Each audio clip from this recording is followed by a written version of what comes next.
I'm Dan Ackerman, and we are here taking a look at the Dell Inspiron 14Z. This is a new version of the Inspiron 14Z, part of a redesigned Inspiron lineup. And if you're looking at it, you might go, this doesn't really look like a Dell Inspiron. I remember those as being sort of the low-budget, very mainstream line from Dell, kind of big, bulky, plasticky laptops.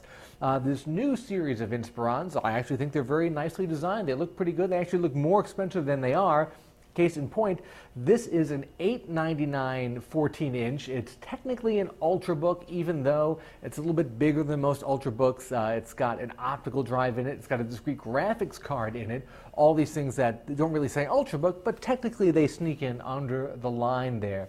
You know, it's part metal, it's part plastic. When you pick it up, it feels a little more plasticky than it looks. It definitely looks a little more expensive than it is. When you touch it, you can kind of say, okay, this is an Inspiron, not like the more expensive XPS line, for example, that Dell has.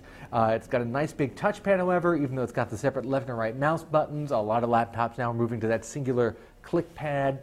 And the keyboard is sort of Dell's variation on that island style. They always have keys that are just a little bit more rounded. I found the keyboard to be a little clacky, a little mushy at times. The keys had a little bit of wiggle under the fingers, but nothing that's too terrible. One thing I was pleasantly surprised by was the fact that the little ports on the side of the laptop are covered up by flaps, so you don't see them. It actually looks kind of nice. And you get two USB 3s, you got HDMI, you got an Ethernet jack. Not even the $2,200 15-inch Retina MacBook Pro has an Ethernet jack, although it does have DisplayPort / Thunderbolt ports that this guy lacks.